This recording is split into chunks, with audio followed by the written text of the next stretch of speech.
Anderson Cooper 360, weeknights at 8 and 10 on CNN. It's an unexpected sight in a neighborhood dominated by violence and death. Gang members and friends of gang members from Chicago's South Side submitting to being frisked to make sure they have no weapons. They're doing it because once a week, there's something more important than the street. This is the Peacemakers Basketball League. Rival gangs whose members have killed each other on the streets now meet on the hardwood. The two teams on the court are giving me the honor of letting me warm up with them. But let me tell you a little bit about these two teams. Officially, they are known as the black team, and they are known as the blue team. However, on the streets, the blue team right here is known as the Gangster Disciples. The black team on the streets is known as the Black Pea Stones.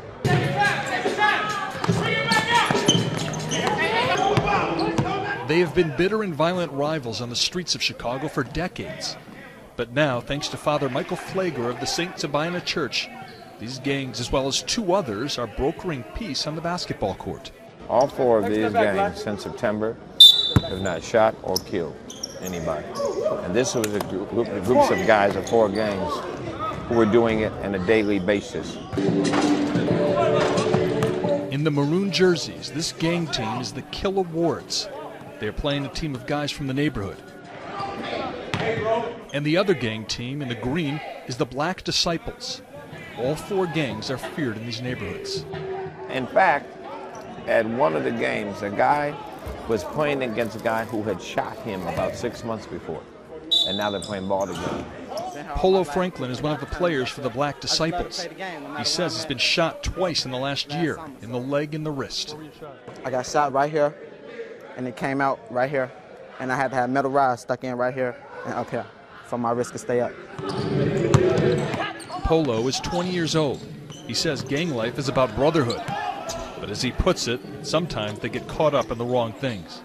And when you play these other gang members here on the basketball court, can you believe that you're on the basketball court having a friendly game? Just a year ago, we was just at each other necks. It's hard to believe, but I'm glad it's happening. You feel me? I thank God for all that. I thank Father Pfleger for allowing us to have this tournament, you know, just for us to come together so kids can be safe going to school and stuff like that. It's pretty good, right? Yeah, it's great.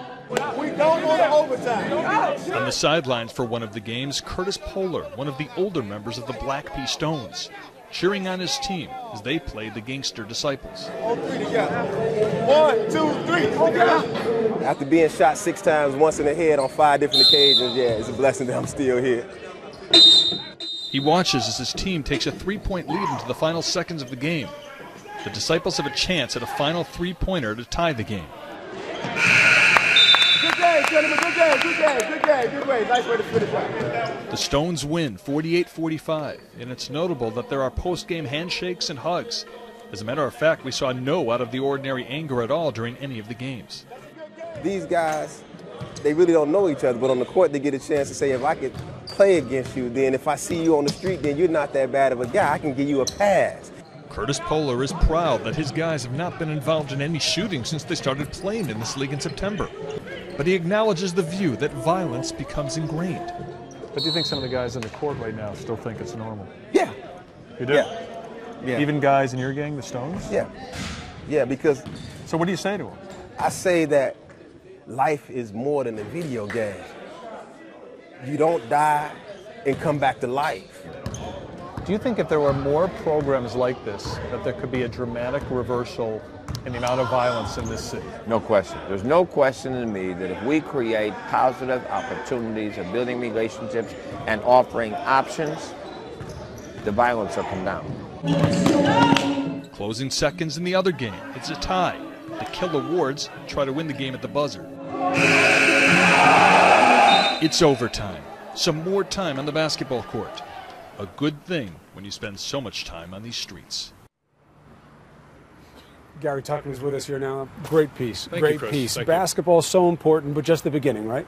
Just the beginning, and Father Pfleger recognizes that. So what he's done is he's organized GED courses so these young men can get their high school equivalencies, and more than 20 of them have done that. In addition, there are businesses in the neighborhood that have decided to hire some of these young men for jobs and for internships. So it's all seen as a package, all these things together, but I will tell you, the most fun thing for these young men is the basketball. Of course it is. But it also winds up creating a reciprocal advantage, right? Because they see their other opportunities. People in the community see they're not just bangers, offer them opportunities, and hopefully they all grow together from that. It is a wonderful thing. Only 4 gangs in it right now. The idea, though, is to expand it and have more gangs throughout the city of Chicago participate in this.